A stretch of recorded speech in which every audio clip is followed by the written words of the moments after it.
Hello and welcome here again, live on the World Crypto Network. And guess what? You're going to get two, or actually three back-to-back shows. Well, the first one I messed up with the audio, so that got deleted. The second one, earlier today, was about the amazing Purism laptop and hardware company. And I should actually mute this right here. This show today, right here, live on the World Crypto Network, is about, guess what? It's the Coldcard from Coinkite, the amazing open source hardware manufacturer who has created a bunch of amazing products so far. And this right here is a hardware wallet that is, well, their newest product. And I'm so excited. You really do not know how excited I am to have this here in my hand. Little bit to Coinkite in general. What is this company actually? So let's see. They have here, this is the coinkite.com website. And by the way, here donation code, right? And they have created already one of the most amazing products in Bitcoin, which is of course the OpenDime, the world's first zero trust physical Bitcoin. You have a OpenDime in your hand and you know that the Bitcoin are on there and are not yet spent, and that nobody has the private key to these Bitcoin because they are only saved on this OpenDime device. So you can hand it this physical stick from person to person, and you are literally handing over full control over the key, and no control whatsoever over this private key is retained by the original sender. So unlimited amounts of second layer physical Bitcoin meat space transactions at pretty much no cost. So this is a fantastic product already, and of course, one of the amazing products that we have here in the Bitcoin space. And of course, now we have here their second product, and it might be even more exciting than their first one because it is a open, cheap, and ultra secure, and they really mean ultra secure hardware wallet. So isn't that amazing? Because Coldcard is a Bitcoin hardware wallet. It signs transactions and keeps the private keys offline. That's all a hardware wallet does, right? But this one is a really cool one. And guys, I mean, just look at this alone. Here, this packaging, already super cool. It's slick. It's simple. Nothing much. No unnecessary boxes. Yeah, you might say it's cheap, would be nice to have a better box, but honestly, I would prefer a lower price and this low grade packaging any day over a higher priced good that is shipped in a fancy box that you're going to throw out anyway. But actually, this right here is really cool because you might not see it. But here, those green numbers, guess what that is? That is the hash of the Genesis block. And no, wrong side, right here. You should be able, no, wait, this was actually the right thing. Let me see, where does it, oh, it says it here on that side. Chancellor on the brink of second bailout. There it is. So clearly they have thought quite a bit about this. And of course, with the big slogan, don't trust, verify, which I think Coinkite actually termed with their OpenDime product. Not 100% sure here. I pre-ordered this back in November 2017, so I've been waiting almost an entire year on this. And I'm glad that it finally arrived. Why am I especially glad? Because I bought it in November, and of course I paid with Satoshi, I actually got quite a steep discount now that I hold it here in hand, because, well, the Bitcoin price has dropped quite a bit, which means I got rid of my Bitcoin in order to get this one in November to the price of Bitcoin in November. And now holding this in hand gives me a 60%, 70% off. It's summer sale pretty much. So if people tell you that the volatility in Bitcoin is a bad thing and that the bear market is a bad thing, not quite. You don't have to sell your Bitcoin for fiat in order to be profitable. You can buy stuff with your Bitcoin when they are worth a lot. And that's what I did here with this Coinkite. I've not opened it. It's brand new. And well, you know what? We are just going to open it and see what is in here. Underneath this little piece of paper that I taped, is a unique code that is only that is linked physically to this hardware device. That's why I taped it. I do not know if this should be kept secure, but let's keep it secure. And of course, we have to really be secure that right here there is no evidence of any physical opening, right? Doesn't look like it. So we are going to rip it apart. Okay, actually quite a good seal, I would say, because, well, you definitely see that it was now ripped off. And let's get it out. Now, empty. Now we can toss it aside for now. And let's see what we have. Oh, that feels so good. First of all, we have the Coldcard Don't Trust Verify sticker. That is amazing. Guys, guess what? If you donate to the Purism fundraiser, I might put that sticker on the Purism. I don't know yet. I might keep the Purism laptop actually slick and without any marks and stickers on that. I don't know yet, but maybe I'm going to put that there. But absolutely, I'm going to treasure this and put this aside for now. What else is in there? Coldcard. Important warning. Let me read that to you. Never show this card to anyone. Anyone who can copy the words on this card will have complete access to all funds in the wallet. If you suspect someone has seen this card, create a new wallet immediately and move your funds over.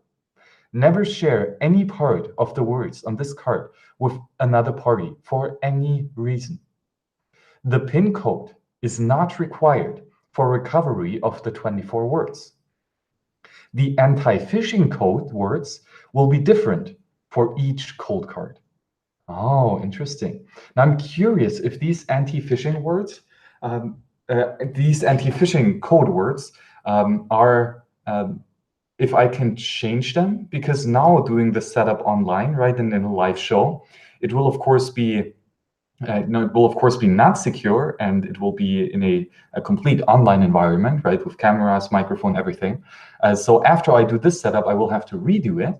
But now I'm curious if this anti-phishing code words are actually important, and if I can recreate them, or if they are physically linked to this cold card, which of course is the heart of this entire thing. Super slick. I can tell you it's light. It's super light. It's plastic. It feels like a sturdy plastic though. So that is really nice. I can see right here is there you can see it is a micro SD card slot. And up here we have the USB, normal micro USB type connector. Of course, we have here a little display that is going to show both the password, of course, the mnemonic seed that is going to be created, but also then each of the coins that are on this wallet. And it will show you every transaction before you then verify it and send it ultimately. And of course, if the autofocus might work, we have down here all the numbers and here keys that you can navigate, and a accept and a decline button. So quite minimalistic, quite simple, just numbers. That's pretty much it. Physical buttons? No, they are not physical buttons. They are kind of like touch buttons, I would say. They do not press back anything. It's just this empty, I would say, pressure sensitive plate. Might be heat sensitive, I do not know. Yeah, overall, it's not metal. So, metal always has this more, let's say, robust aspect, but it definitely is cool looking. And especially up here on the top, right? You can see that you can see all the way to the motherboard, which looks, of course, amazing. And same on the back. And of course, this is the trademark of Coinkite, that they have this rudimentary minimalist design where you can actually see everything that is on this motherboard. So quite nice. I like that. It's made in Canada.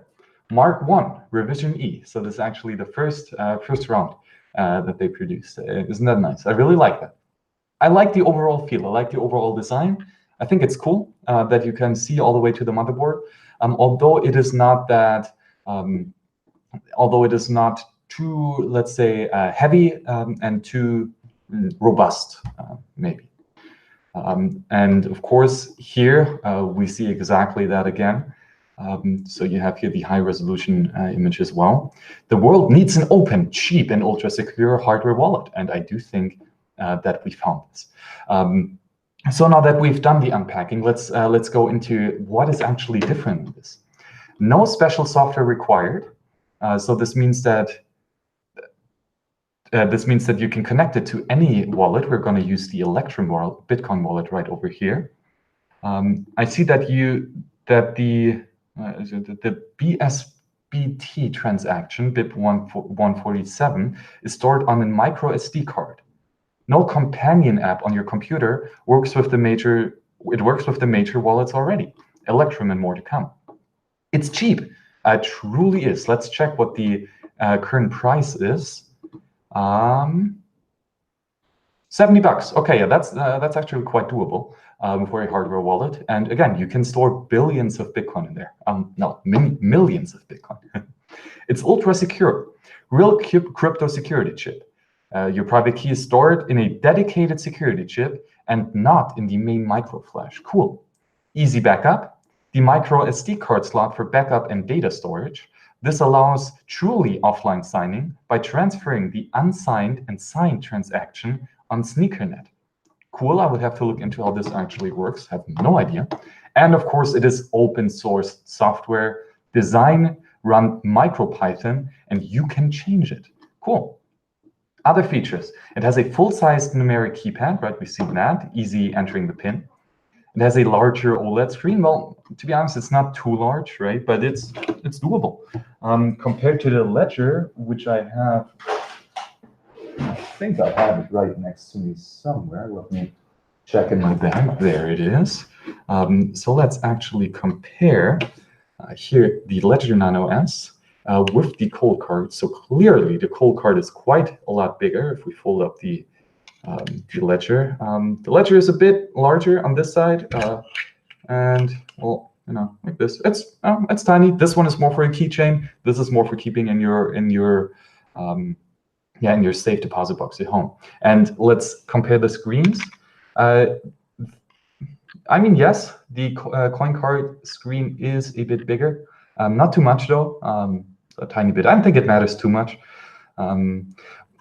What I find kind of sad is that here in the Ledger screen, you cannot see the entire Bitcoin the Bitcoin address to verify.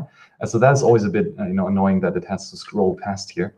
Let's see how it works here in this screen. It might be a bit bigger. It might have several lines that you can see at the same time. Curious.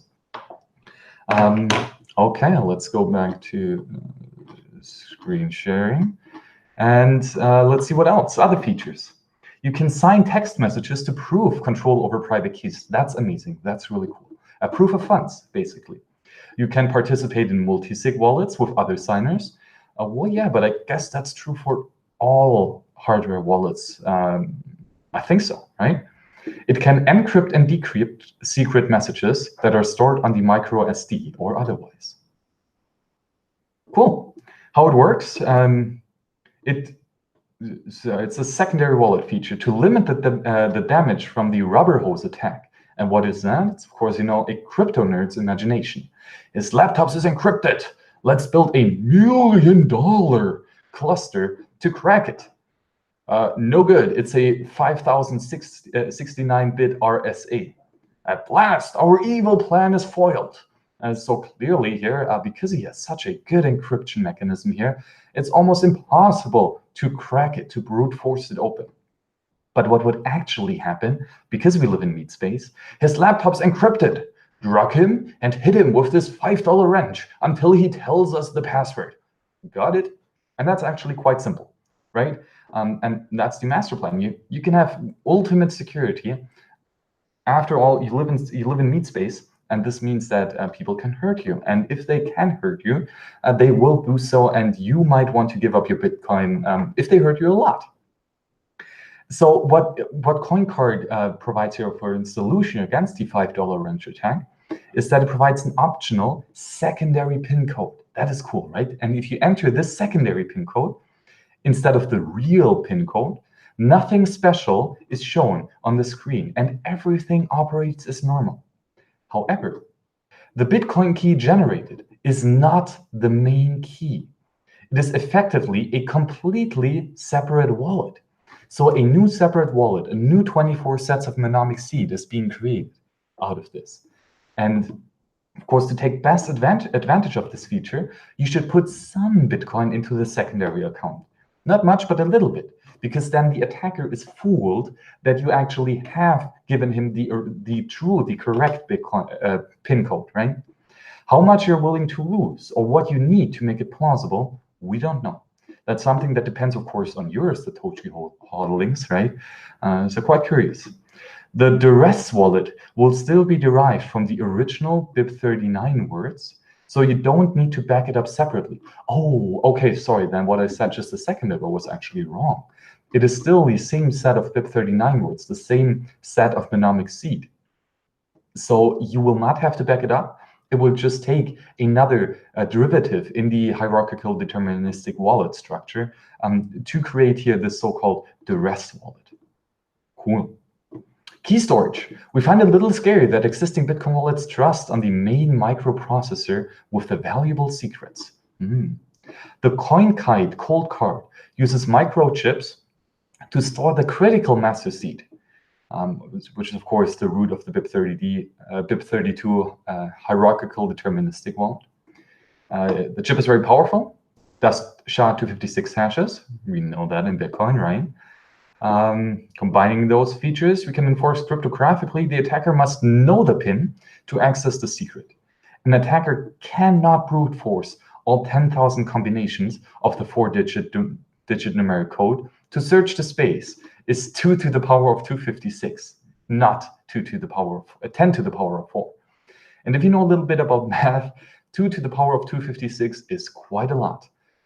There's a good video by the YouTube channel 3 Blue 1 Brown out there that explains just how big this number space is. There's also a genuine versus cautious lights. They are up here on the very top. There's the genuine and here's the cautious lights. And what do they mean? Well, to resist evil mates and other sneaky people with physical access to your cold card, we will sign our firmware with a factory key. Always good practice. During boot up, the firmware's signature will be verified and the appropriate green or red light set. Changing that light status is actually controlled by dedicated circuitry, so a rogue bit of software cannot be overridden. The control circuit for this is exposed on the top surface of the product, so any physical tampering by those mates will be visible as well. That's why you should always search for scratches on your hardware wallet and attempts of them hacking it. Yeah, isn't that amazing? Right? Sounds amazing so far. I especially like this duress wallet. This is just super smart. Because this is, of course, the ultimate $5 wrench attack, right? You cannot really defend yourself against that unless you have a duress wallet. Bad thing is, sophisticated attackers will know this, that the cold card supports this duress wallet, and they might then actually go out and will try to try to get the second PIN code from you as well.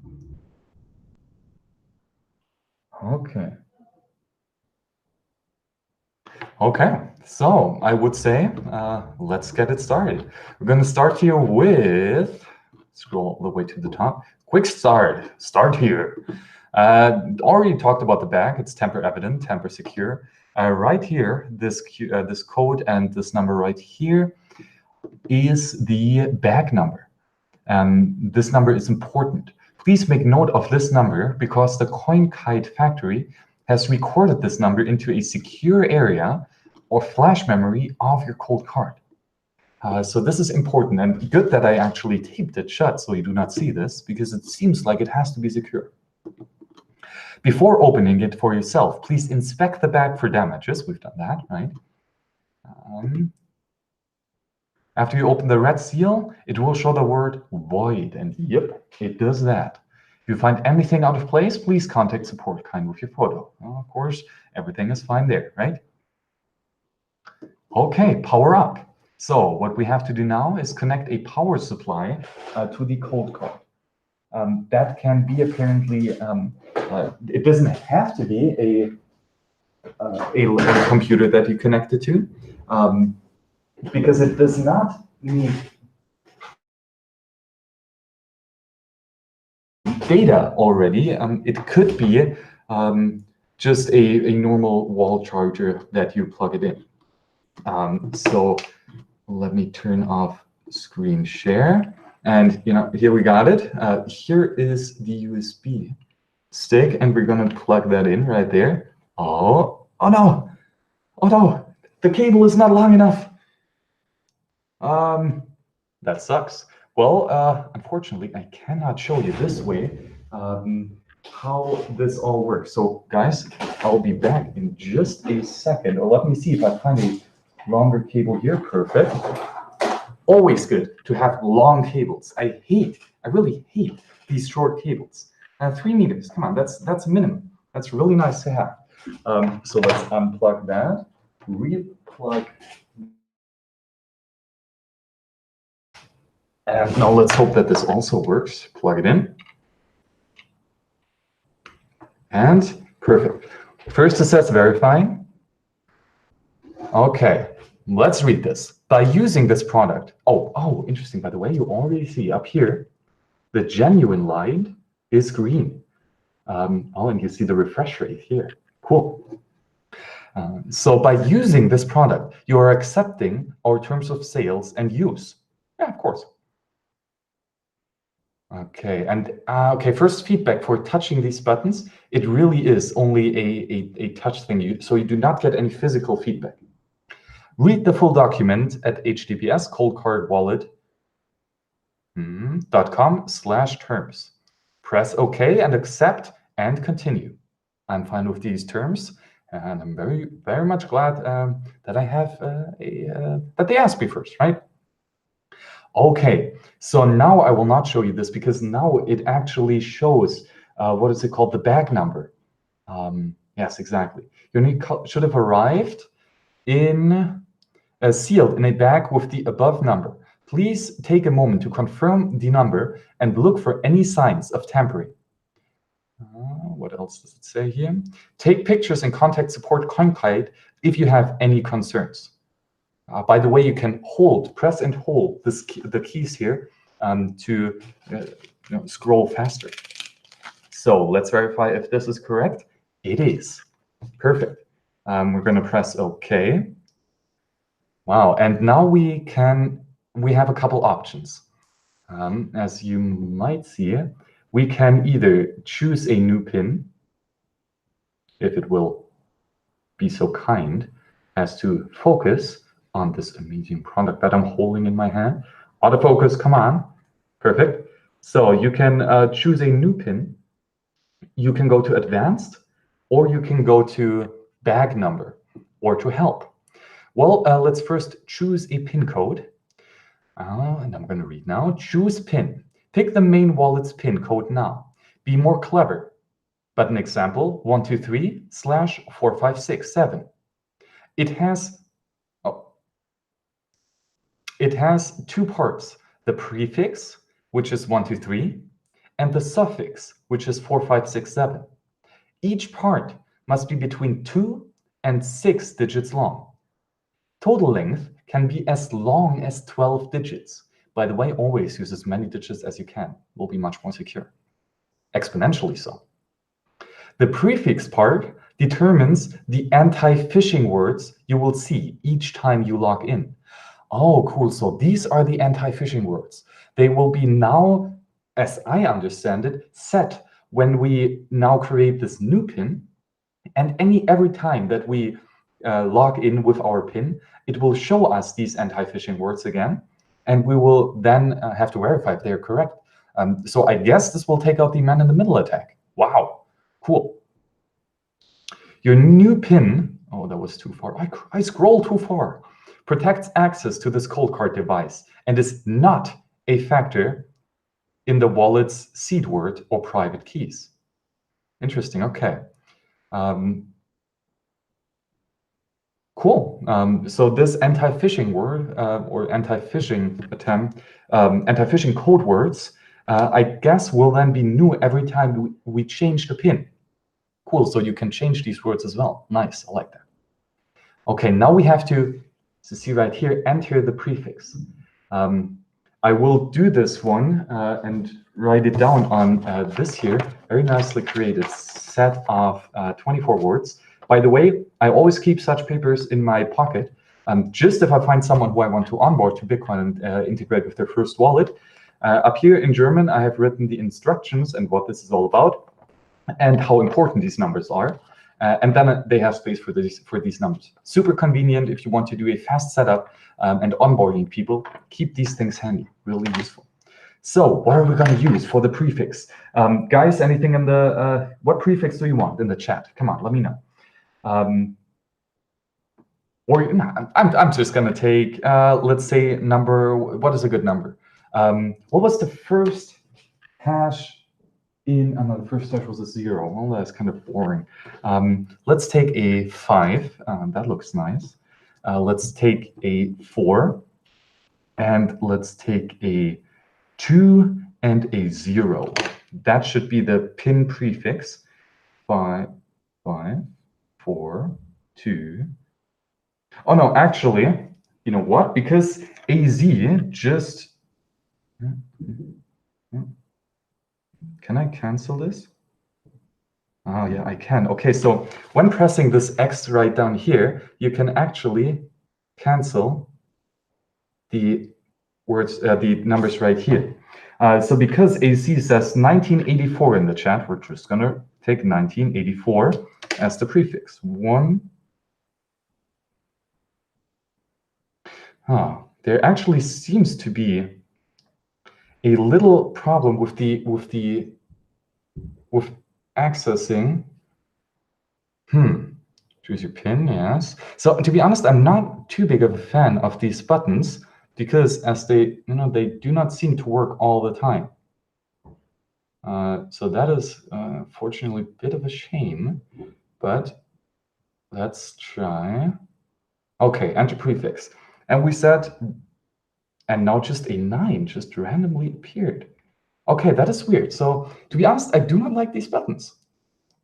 1, no, it took 7. Are they not clean? So maybe you can see this here as well, right? So I'm trying to delete this last bit that was just created, and it's not working. That is a shame. That is really a shame. It does not. Might it be my sweaty fingers? Should I use a pen? Doesn't seem to work as well. Now just another 7 appeared out of nothing. To cancel X, and another 7 appeared out of nothing. So somehow the number pad really does not work. Right now, it really doesn't. Anytime I want to press something, a 7 appears. So apparently something is stuck in this key on the 7. There seems to be a little hair, but I would doubt that this is actually the root cause of the problem, because that would suck if even this little tiny hair on here would be enough. You can see this is little tiny hair. So maybe this was what disturbed the touch pad, but no. See that? I'm pressing, does not work. Right here on the X key. Should remove all these numbers up there. Apparently, it does not. That's a bummer. Look at this. It's not working. I'm going to press enter, but I don't even know what this pin is because I didn't type it in. Well, if something doesn't work, usually what helps is unplugging it and replugging it. So let's try that.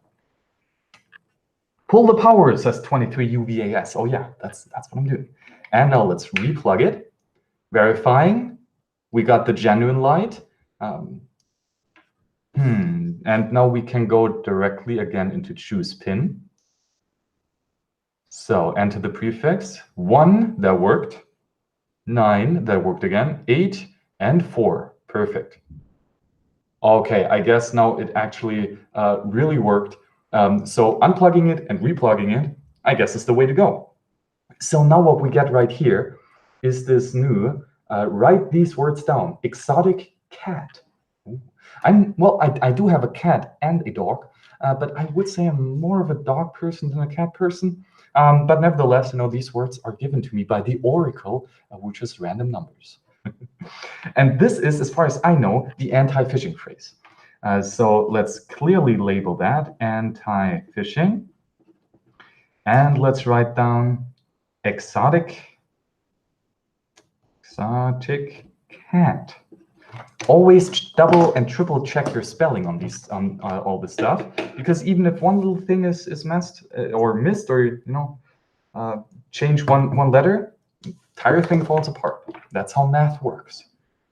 So enter the rest of the pin, guys. What is the rest of the pin? AC says 777. Yeah, I mean that's a bit too easy. But I guess we can use it. 7777. 7. And again, works perfectly fine now. Okay, issue with the buttons seems to be fixed. Okay. And now we have to confirm it.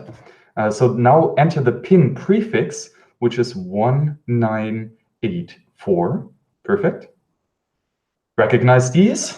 Exotic cat. Yes, I do recognize my exotic cat, of course. How could I forget my exotic cat? And the rest of the pin. 7777. 777 lucky numbers? I think so, right? Saving, it says. Perfect. Oh, nice. So next screen right here. We can either create a new wallet. We can import a existing wallet. We can go to help, we can go to advanced, and what is hidden down there? Settings. Well, to be honest, we're just going to create a new wallet. And it is generating, guys. It is generating. Like the loading animation down there, record these 24 secret words. Again, that's why I have this really convenient piece of paper here. This is going to be a bit boring for you. So let's try to make it somewhat interesting. Maybe I could sing these 24 words, but I don't think that this will be too good. So let's not do that. Ticket. That is so cricket. The ticket of the scene is going to kick you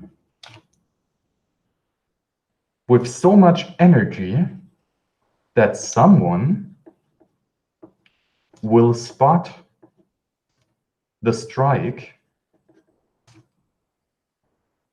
and consider his arm to be built like a crazy sugar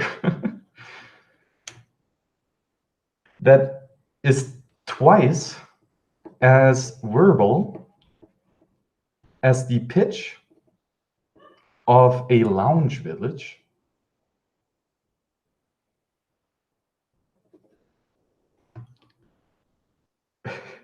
where the ladies have so much grace that they injury the exhibition items. What is this exhibition all about, I wonder, with these ladies in the lounge village? Curious. But after all, there are some items, and especially a foil, which you put on your cup. That was actually quite a funny mnemonic seed. So I know that this ticket is a kick of energy, and that someone will spot a strike and consider his arm to be built like crazy sugar. And twice as verbal will be the pitch of the lounging village ladies that will gracefully injure the exhibit items of the foil top hat. Oh, cool. I like this Oracle game with all the with creating a Bitcoin seed. This might be the new horoscope. The horoscope is so 20th century and before. The Bitcoin mnemonic seed oracle. That is what's going to determine our future. Isn't that cool?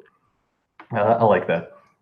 Yes, I had 23 UVs. I'm sharing his word list. Wow, crazy. Well, but you know why? Because I know that the words that I'm creating right now are anything but secure. Got a bunch of cameras. I got they actually connected to an internet running PC, right? Microphones and everything. So anything that I will create here will not be unsecure. So I might just throw away these words and do another setup later offline. Please check and double check your notes. There will be a test. Ooh, there will be a test. Oh, let's hope you do not fail that test. If you don't like these words, you can spin again by pressing 2 now. Oh, that's cool. They actually say if you do not like these words, if you do not like this oracle, you can get another try, and maybe your luck will be better. But actually, I like this. I like these words. Okay. Oh, okay. So this is cool. They just say, they ask you, which is the word to? Is it strike, scene, or shadow? Which is right? X, give up. Okay, to see all the words again. So you can give up, but who's going to give up on that? So word 2 is actually seen. So that is word number 2. Word 21, is it build, exhibition, or social? It is exhibition. And so now I have to, it says like, is it word 1, 2, or 3? It's word 2. So I have to press that. Word 13 is now either twice, mix, or someone. And word 13, let's check, is twice. So that is option number 1. I'm going to press the 1 key to set that up. Again, word 7 is strike, pitch, or element. And it is word number 1, strike. So again, I'm going to press word number 1. Word number 8 is arm, consider, or Dutch. And it is consider, which is option number 2. Word 11 is crazy, foil, or vintage. And it is crazy. Word 3 is kick, build, palm. It is kick, so option number 1. Word 20 is process, injury, or strike. It is injury, option 2. Word 22 is bleak, crazy, items. And it is item, so option number 3. So it seems like you actually have to verify each and every of these 24 words, which I like, especially because you only have to press 1 button. For example, on the ledger, I think you actually have to, with these little 2 buttons here, you will have to type in all these words, which is quite annoying. So I like this version much better, where you only have to press 1 number to confirm. Nice. Word number 4 is energy, option number 1. Word number 17 is village, option number 2. Word 10 is build, option number 3. 16 is lounge, number 2. 5 is someone, option 1. Word 1 is ticket, 3. 14, verbal, option 2. 12, sugar, option 3. Word 23 is foil, option 1. Word 6 is spot, option 3. 19, we got grace. And 9, we got arm. And 18, we got lady. 24 is top. 15 is pitch. And that's it. Now it says saving. So we've verified all 24 words only by pressing 1 button. Really nice. I like that. Oh, okay. Ready to sign. Secure logout, advanced, and settings. Okay, cool. So, well, what do I do now? I don't know. Ready to sign? Coldcard is ready to sign, spending transactions. Put the, ooh, that was a bit too much. Put the proposed transaction onto micro SD card in PSBT format. Oh, partially signed Bitcoin transaction. Now I know what that abbreviation is for. Or upload a transaction to your signed wallet, to your signed form of wallet, Electrum, or command line tools. Okay. You will always be prompted to confirm details before any signature is performed. Nice. Okay, but actually, Thing is, I do not have a micro SD card ready. I actually should have that.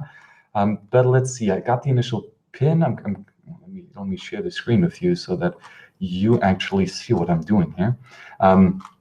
So we have accepted term of sales. We've initialized the pin. We made the new wallet. We made a new seed.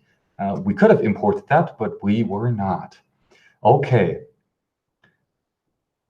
So I guess we have to be ready to sign. Alternatively, you can move the antenna. Okay.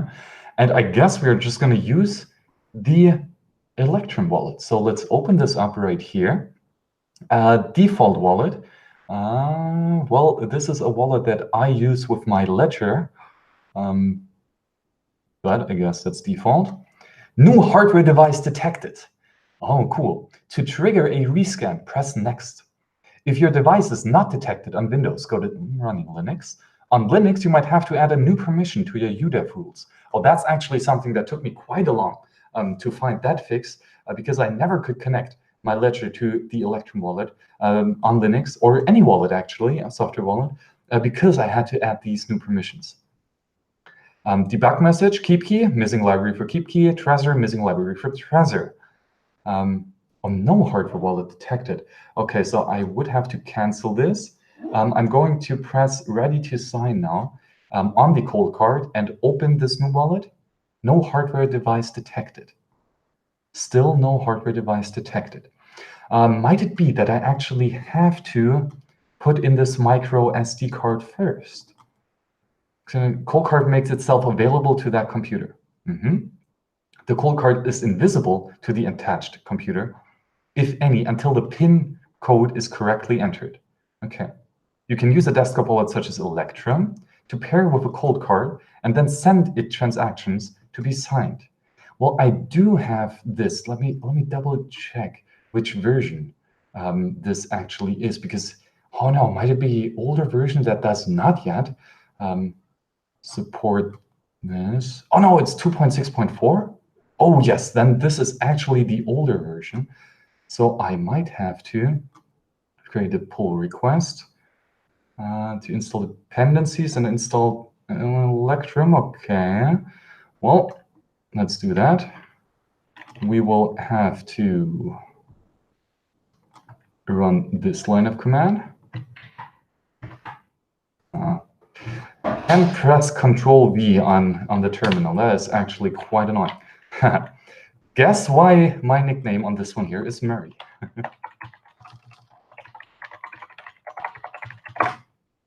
Okay, we got that. Everything's set up. And sudo pip3 install this one. Paste, enter. Okay, what does it say here? Something is moving. Okay. Command not found, please. Okay, I guess I first actually have to download this stuff. Actually save the file. And is it downloading? It is downloading Electrum 3.2. Perfect. Then let's run this one here again. Nope. This one. Now, don't know. Something's moving again. Ready to start. Okay, so let's see. Did this actually now? Nope, nothing detected here. Nothing new up there. Maybe. Oh, Electrum wallet. Nope. Can I somehow start this? Or I just Electrum. Perfect. Okay, let's hope that this is the newest version. No hardware device detected. Guys, do you know what's up? I don't know. Oh. So, guys, do you know what I'm missing here? Can you help me in the chat, please? Can I? And Hans 3060 says, can I choose between legacy and SegWit? I do think that you can choose. You should be, because that is just a different type of address format that you can use. But the question is, and Hans, why would you want to use legacy? Why would you want to use? Why would you want to use this old version of Bitcoin when there's a newer version? Well, yes, I said this was easy. I thought it was easy, but apparently it is not. Well, guys, I'm lost right now. I might have to throw out Electrum all the way, and then reinstall it with the newest version, because this computer that I'm using right now, I have not updated the Electrum version, which I wanted to do together with the update of too many cables. Right here, my Raspberry Pi, where I'm running my Bitcoin full node, which you should do as well. So yeah. But I guess I wanted to wait for the Bitcoin Core version 0.17 before I did the upgrade. But I guess, guys, I will have to cut it short here, unless you're not using the new Electrum you downloaded. Okay, MBK, thank you very much. I do think that is the case. But how am I using? How can I start? Okay.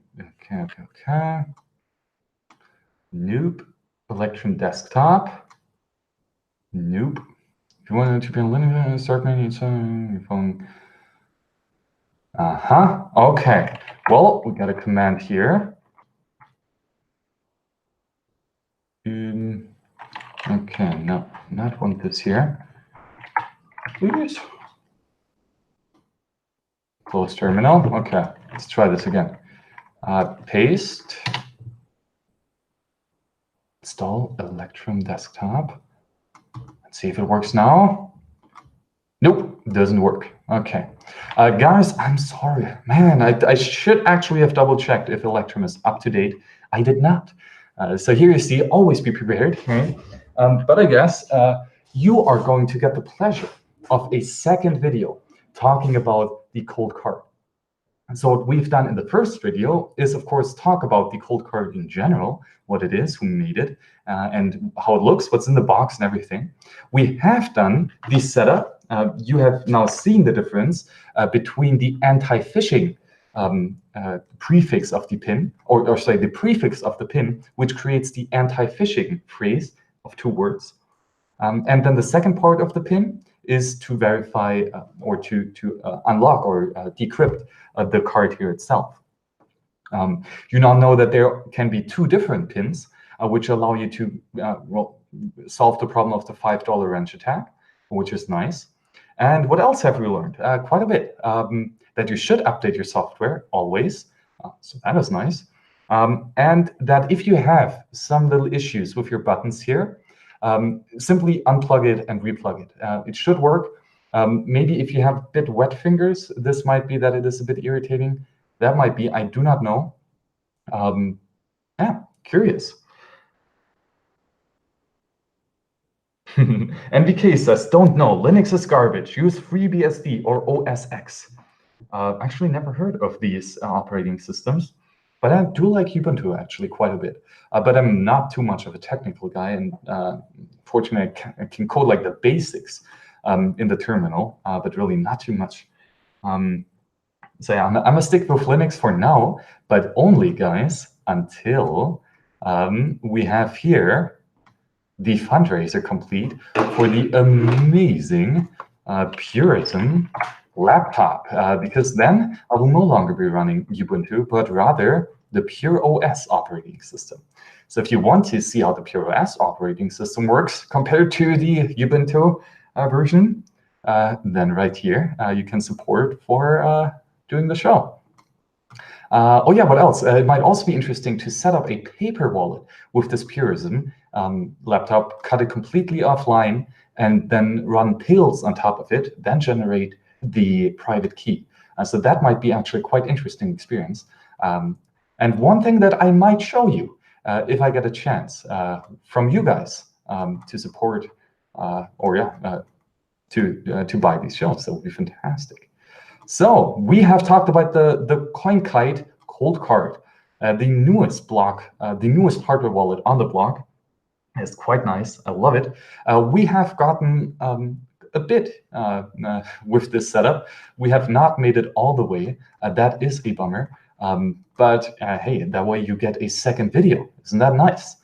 And you can get your own Coldcard wallet with all these amazing features and all this beautiful design. And by the way, I love that this screen here has the option for 4 lines. That's really nice. I like that.